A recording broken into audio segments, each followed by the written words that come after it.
GNR టీవీకి స్వాగతం. జమ్మూ కాశ్మీర్లోని అనంతనాగ్ జిల్లా పహల్గాం జిల్లాలో జరిగిన ఉగ్ర దాడిని ఖండిస్తూ హైదరాబాద్ ట్యాంక్ బండ్ అంబేద్కర్ విగ్రహం ముందు ఐక్య దళిత సంఘాల నాయకులు నిరసన చేపట్టారు. జమ్మూ కాశ్మీర్ ఉగ్రదాడి మృతులకు నివాళి అర్పించి పాకిస్తాన్ జాతీయ జెండాను దగ్ధం చేశారు. ఉగ్రవాదం నశించాలని పాకిస్తాన్ ముర్దాబాద్ అంటూ నినాదాలు చేశారు.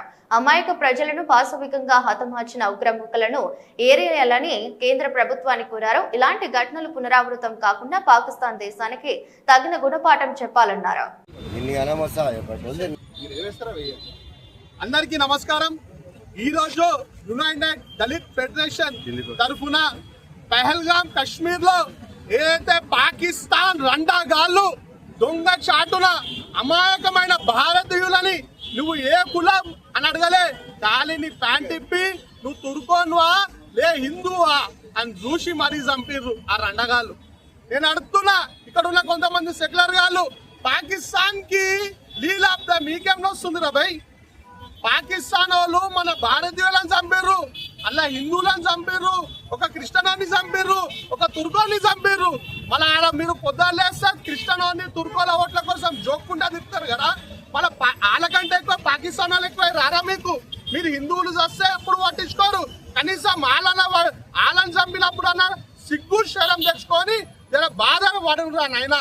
ఆ కర్ణాటక సీతారామయ్య ఏమంటాడు, మేము పాకిస్తాన్తో గొడవద్దంట. అరే 26 మందిని అమాయకమైన ప్రజలని బలిగొన్న ఆ రండాగాళ్ళ పక్షాన నిలబడి మాట్లాడతాం.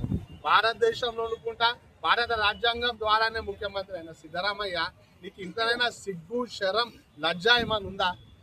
ఒక దిక్కు మొత్తం యావత్ 140 కోట్ల మంది భారతీయులు, మా భారతీయులు అన్యాయంగా చంపిర్రా నైనా, వాళ్ళపైన కఠినంగా చర్యలు తీసుకోవాలా, రక్తానికి రక్తమే తీసుకోవాలని చెప్పి మొత్తుకుంటే మీరేమో వాళ్ళకి సెక్యూరిటీ చేస్తే చాలు, వాళ్ళని చంపొద్దు, వాళ్ళపైన అటాక్ చేయొద్దు అని చెప్పి నీతి మాటలు చెప్తారు.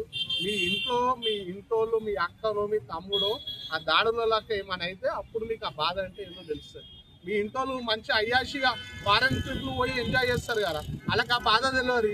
మా వాళ్ళకి గరీబ్ వాళ్ళకి ఏమున్నా ఇండియాలోనే తిరుగుతాం కాబట్టి మాకు ఆ బాధ జరిగింది కాబట్టి ఆ బాధ ఏందో మాకు తెలుసు. మీ ఇంట్లో అయ్యాషి చేస్తారు కాబట్టి మీకు ఆ బాధ ఏందో తెలియదు.